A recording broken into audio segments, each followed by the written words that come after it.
En compagnie de Maître Ndjifutao Woshawo Aboubekr, Maître Sylvain Senda, Maître Alex Iou, nous sommes revenus du Niger par un vol de la compagnie Ethiopian Airlines. Je voudrais saluer la compagnie Ethiopian Airlines. Elle n'est pas du tout en cause dans ce que je vais dire. Elle-même devrait se considérer comme une victime. Je lui adresserai un courrier pour lui relater les faits vécus. Donc ce n'est pas la compagnie Ethiopian Airlines qui serait a priori à mettre en cause ici. Ce n'est pas le but de mon intervention. Je vais relater les faits. Et on verra très bien ce qui aurait pu se passer. N'eût été la main du Tout-Puissant et de nos ancêtres angélisés qui veillent sur nous, n'eût été la solidarité et la collégialité du groupe que nous constituions, l'irréparable aurait pu se produire contre votre serviteur dans l'avion du vol retour de Niamey vers Paris via Addis Ababa, en Éthiopie. Surtout dans le tronçon entre Niamey et Addis Ababa. Alors, qu'est-ce qui se passe? Nous nous installons tout naturellement dans l'avion.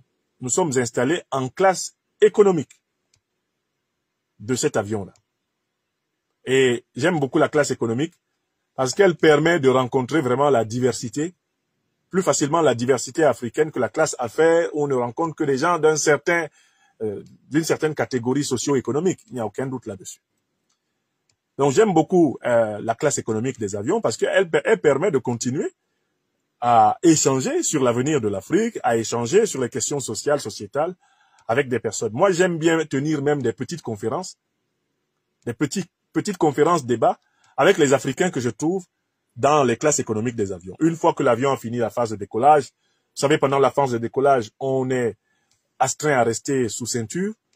Eh ben, moi, je me lève souvent et je vais chercher des conversations avec les Africains que j'ai reconnus ou qui me reconnaissent, ou même qui me reconnaissent pas ou avec lesquels je voudrais échanger dans l'avion. Donc, enfin, nous nous installons dans l'avion, moi à la place qui était prévue sur ma carte d'embarquement et sur d'ailleurs mon billet d'avion, et mes compagnons, Maître Ndjifutao Woshawo Aboubekr, Maître Sylvain Senda, Maître Alexis Ou s'installent aussi à leurs places respectives. Et nos places étaient un peu éparpillées dans l'avion. Mais nous étions à peu près dans le même compartiment, à une personne près. Je tiens à remarquer aussi que l'avion n'était pas particulièrement plein.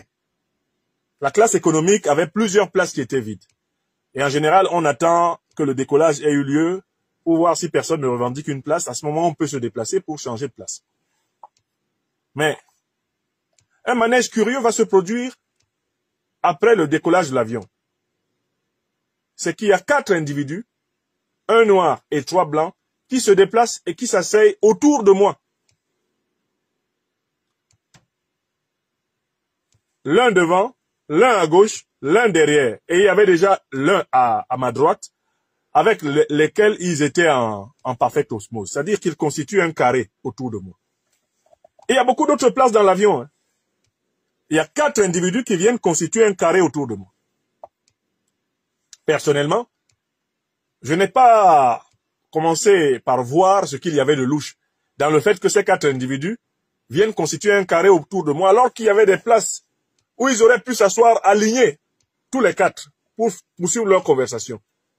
Je n'ai pas tout de suite trouvé incongru leur mouvement dans l'espace. Mais heureusement, j'ai été en compagnie de Maître Ndjifutao, qui lui était assis à sa place et regardait la scène, de Maître Senda Sylvain, Maître Alexis Iou, et c'est Maître Ndjifutao Woshawo Aboubekr qui va relever la curiosité de ce manège. Et il va se rapprocher de moi pour me demander de changer de place par précaution. Le temps qu'on vérifie un peu la nature des individus qui étaient venus s'asseoir en carré autour de moi, alors qu'il y a des places ailleurs. Et qu'eux, ils sont ensemble, pourquoi ils m'encerclent? En fait, au départ, j'ai voulu objecter à mon ami et frère, Maître Abou. Je lui ai dit, mais Abou, pourquoi tu veux que je quitte ma place? Moi, je suis bien ici, je suis bien assis ici. Pourquoi veux-tu forcément que je quitte? Il me dit, prof, fais ce que je te dis, quitte ta place. Devant son insistance, je quitte la place et je viens vers lui. Et c'est alors qu'il me fait remarquer quelque chose qui m'avait échappé.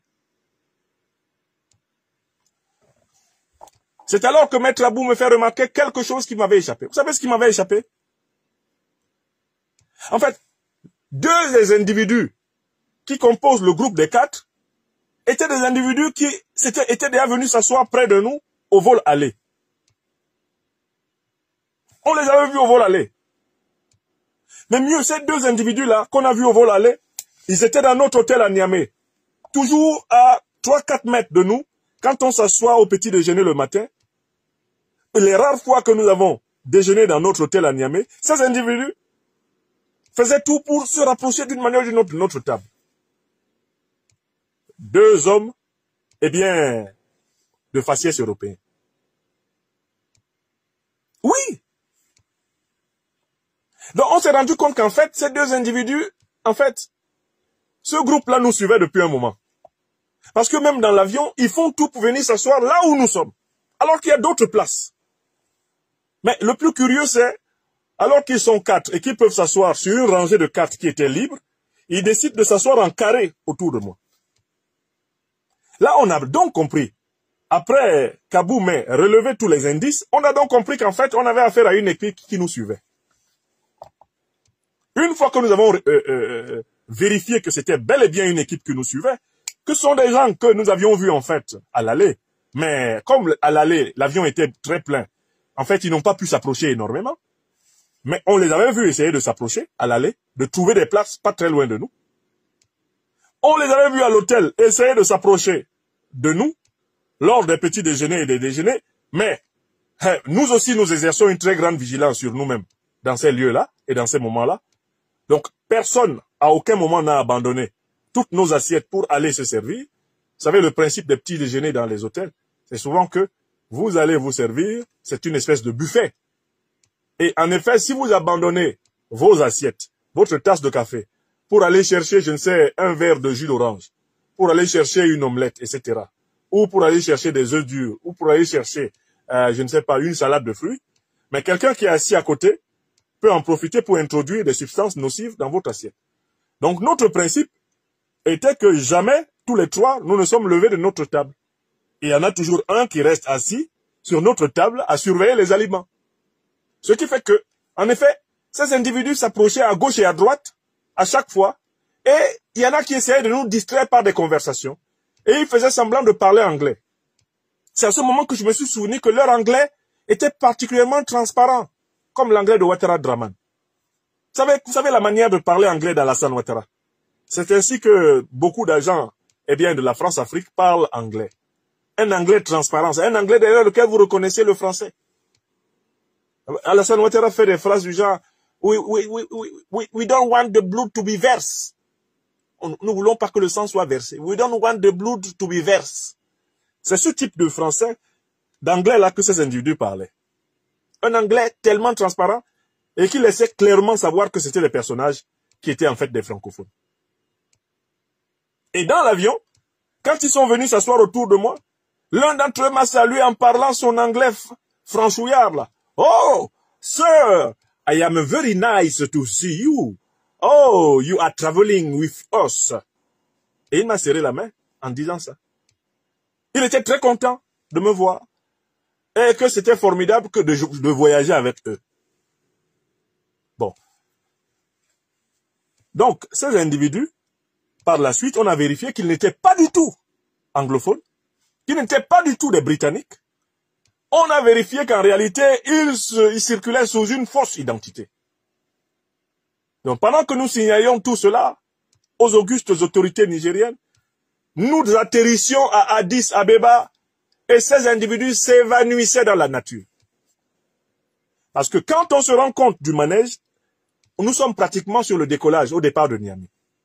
J'ai à peine le temps de prévenir les autorités nigériennes de ce qui se passe, car j'aurais voulu que les autorités nigériennes stoppassent l'avion et vinssent chercher l'individu. Mais hélas, l'avion était sur le décollage et le temps de prévenir les autorités nigériennes, nous étions déjà dans le ciel, eh bien en route vers Addis Abeba. À Addis Abeba, les individus sont évanouis dans la nature. Ils n'ont pas participé à la deuxième partie du vol vers Paris. Pourtant, c'était des Français. Ces individus étaient des Français. Ils étaient des Français. Alors, leurs images que nous possédons ont été entièrement transmises. À qui de droit? Nous ne les diffuserons pas ici. Mais qu'ils sachent qu'ils sont connus. Ceux qui ont tenté d'attenter à ma vie. Qu'ils sachent qu'ils sont connus.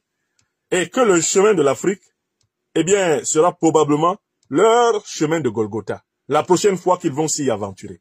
Car même les autorités éthiopiennes seront prévenues de ce que nous avons vécu dans l'avion d'Ethiopian Airlines. Même ces autorités seront prévenues.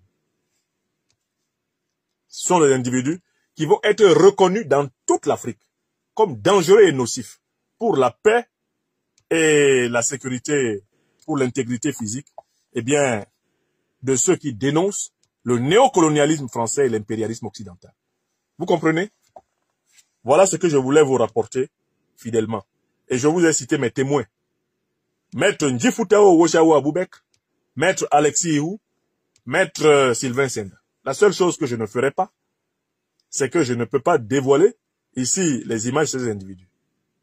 Je n'en ai ni les moyens, ni le droit. Mais ces individus ont été parfaitement reconnus.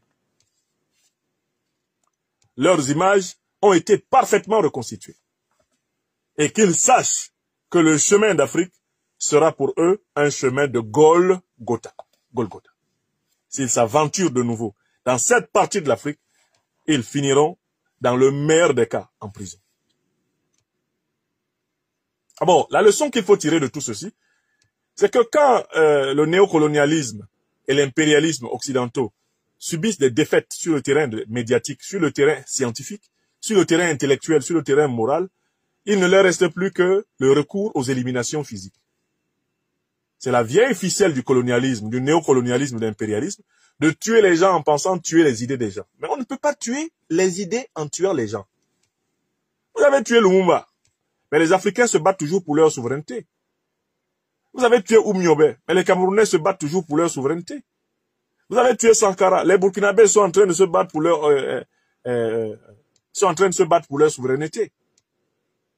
Vous avez tué Amilcar Cabral, les Bissau-Guinéens sont au combat.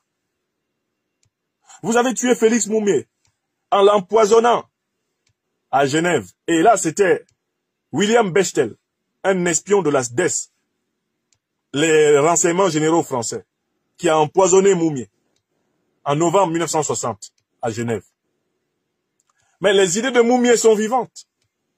Donc voici les gens qui ne changent pas un logiciel éculé, qui pensent qu'en assassinant les Africains, ils peuvent maintenir l'Afrique sous leur joug. Ce qu'ils n'ont pas noté, c'est que nous sommes à l'ère de la révolution numérique et que l'information circule encore plus vite qu'à l'époque de la civilisation Gutenberg, de la civilisation de l'imprimerie. Du temps des Lumumba, des Oumiobe, des Amilcar Cabral, les informations circulaient par voie de radio ou par voie de presse écrite, par voie d'imprimerie. Aujourd'hui, l'information circule à la vitesse de la lumière, par voie électronique. Vous ne pourrez pas empêcher les Africains de savoir qu'il est temps de déloger pour toujours toutes les troupes néocoloniales françaises d'Afrique. Vous ne pourrez pas empêcher les Africains de le savoir. Alors, il ne sert à rien de flinguer le messager. Parce qu'en flinguant le messager, d'ailleurs, vous accélérez le message. Car alors le monde entier sait que le messager a été flingué parce que le message était vrai. Vous pensez avoir éliminé Kalala Omotunde, mais les idées de Kalala Omotunde sont plus que jamais vivantes. Parce que c'est précisément parce que vous l'avez flingué que Kalala Omotunde, précisément, a pour toujours marqué le cœur des Africains du monde entier par la qualité de ses travaux. Vous avez pourchassé Cheikh Anta Diop, vous lui avez mené la vie la plus terrible jusqu'à son décès en 1987, mais cela n'a pas empêché Cheikh Anta Diop d'être aujourd'hui au panthéon des grands Africains dans le domaine des sciences humaines. et même des sciences tout court. Tous ceux que vous avez harcelés sont des grands Africains de tous les temps, sont des héros. Et ils sont aujourd'hui des entités spirituelles extrêmement fécondes, qui aujourd'hui veillent sur l'Afrique, sous les hautes instructions, eh bien, de Dieu le Tout-Puissant. Donc, nous, Africains, qui nous battons pour que l'Afrique soit souveraine, pour que la dignité des Africains soit respectée, il faut que vous sachiez que nous n'avons pas peur de ce qui tue le corps.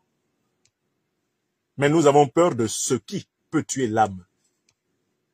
Nous savons la vieille méthode des négriers, des colonialistes et des néocolonialistes, la vieille méthode des impérialistes, qui consiste à assassiner ceux qui sont les porteurs des idées qui nuisent à leurs intérêts illégitimes.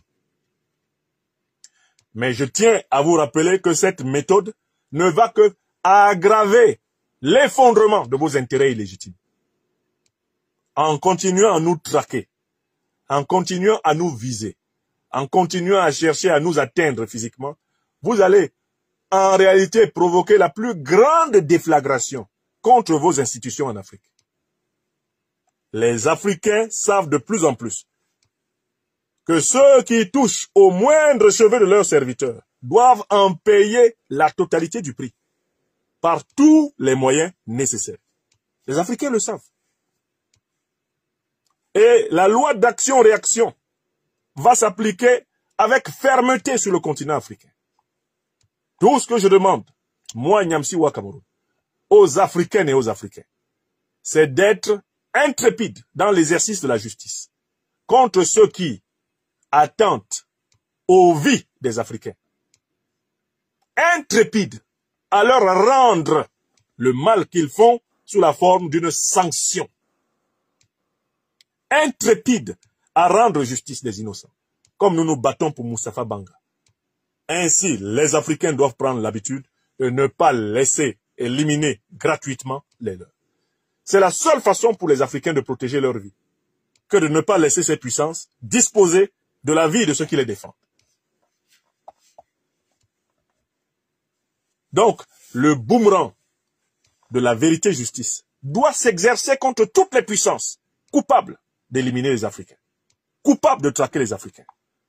Plus ça amoncelle sur la table des États africains les preuves que certaines puissances n'ont pas abandonné leur propension aux assassinats politiques, plus ça amoncelle d'immenses tisons à l'horizon des représentants de cette puissance en Afrique. Je recommence une deuxième fois. Plus ça amoncelle sur la table des autorités panafricanistes africaines les preuves que certaines puissances n'ont pas renoncé à leur propension à assassiner des Africains qui sont incompatibles avec leurs idées illégitimes et injustes. Plus il est clair que des mesures seront prises pour que les contreparties les plus sévères soient infligées aux puissances qui croient pouvoir disposer gratuitement la vie des Africains. Je le dis une troisième fois. Les vies des Africains ne seront plus prises pour du beurre. Ceux qui s'amusent à attenter à nos vies sont en train d'attenter à leur vie. Écrivez ça. Écrivez, Tilana. Et c'est le seul principe dans ce domaine qui fasse respecter l'Afrique dans le monde. C'est le seul principe dans ces matières-là qui puisse faire respecter l'Afrique dans le monde. Vous réglez les désaccords intellectuels et idéologiques par des crimes. Vous allez subir la rigueur des justes Africains éveillés. Écrivez ça. Vous nous comptez et vous envisagez pour nous empêcher de nous exprimer, de nous éliminer. N'oubliez pas qu'une élimination en vaudra d'autres. Les Africains ne sont plus des moutons de Panurge, des moutons du sacrifice. Les vies des Africains ne sont plus à votre disposition. C'est terminé. Et tenez-le-vous pour dit. Ce n'est pas une supplique qui vous est adressée. Faites ce que vous voulez. L'Afrique fera ce qu'elle veut. Et on verra. Eh bien, en fin de compte, on verra qui aura perdu de sa superbe dans, eh bien, ce concours infect. C'est ce que je voulais dire. Donc, quant à ces individus qui ont tenté de m'encercler pour m'atteindre, pour atteindre mon intégrité physique dans cet avion, qu'ils sachent que leur signalement est à la disposition des autorités africaines. Et que désormais, l'Afrique, d'Addis Abeba jusqu'à Niamey, leur est une terre hostile. Qu'ils le sachent. C'est tout ce que je peux leur dire, c'est tout le bien que je leur souhaite. En attendant, votre serviteur est donc de retour dans cet oratoire. Et c'est cette expérience que je voulais vous rapporter. Gloire à Dieu le Tout-Puissant, gloire à nos ancêtres angélisés, s'il nous est accordé de vivre encore ce que notre mission n'est pas achevée. Je salue mes intrépides compagnons. Maître Ndjifutawo Woshawo Aboubekre, l'homme dont le nom est un mantra.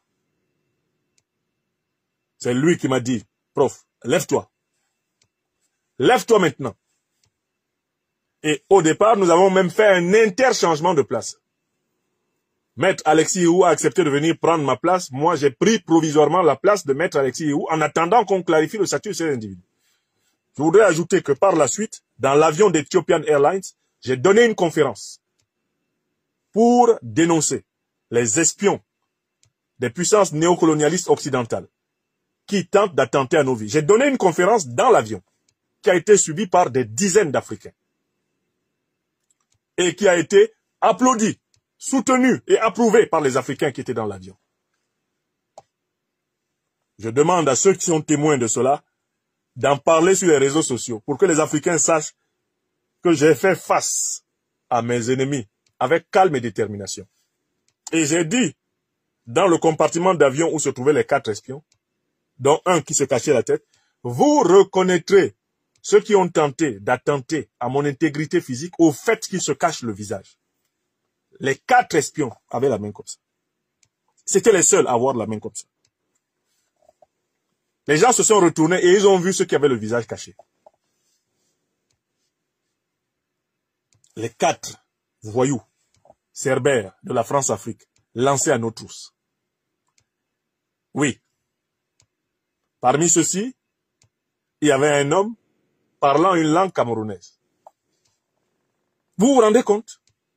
Parmi les 4 là, celui qui était d'allure africaine est d'origine camerounaise. Voilà, je vous donne encore plus d'indices. C'est-à-dire que pour atteindre un Camerounais, on cherche à utiliser un Camerounais. Pour atteindre un Africain, on cherche à utiliser les Africains. Leurs vieilles méthodes n'ont jamais changé. Leurs vieilles méthodes n'ont jamais changé. Ah, vos idées nous dérangent. Qu'est-ce qu'on doit faire? Ben, on doit vous éliminer.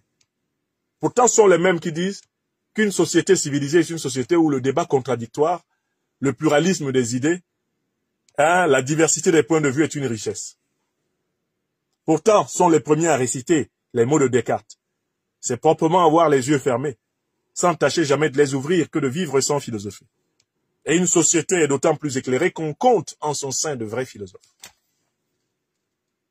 Oui, c'est ce qu'ils lisent dans leurs livres.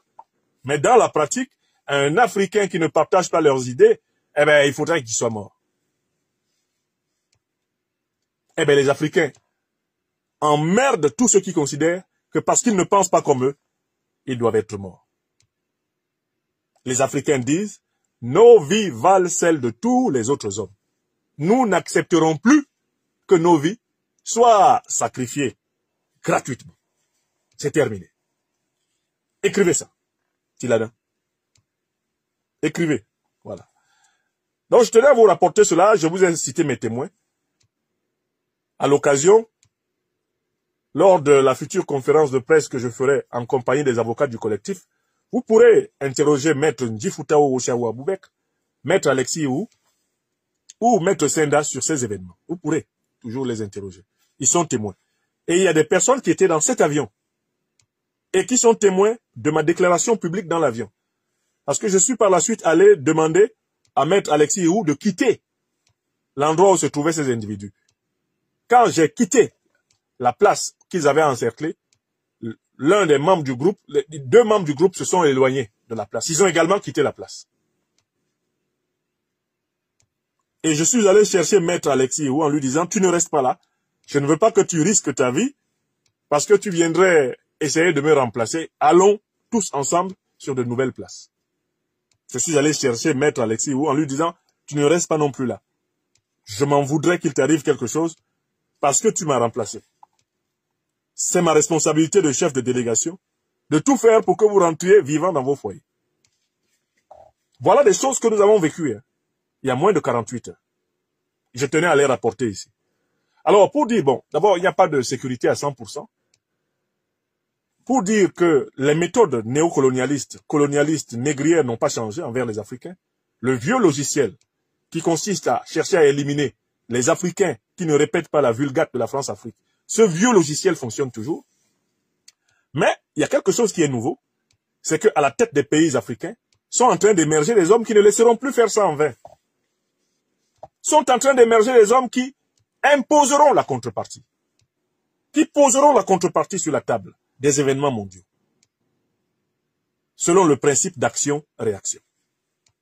Les vies africaines comptent, comme les vies européennes, comme les vies américaines, comme les vies asiatiques. Et c'est cette nouvelle philosophie stratégique qui préside à tous les pays dirigés par des panafricanistes. Je salue une fois de plus ici le Mali, le Burkina Faso et le Niger, qui sont de véritables laboratoires de la dignité africaine. Voilà pour ce témoignage. N'oubliez pas de vous abonner et d'activer la cloche de notification pour rester informé de nos prochaines vidéos. Restez à l'écoute pour les développements passionnants à venir.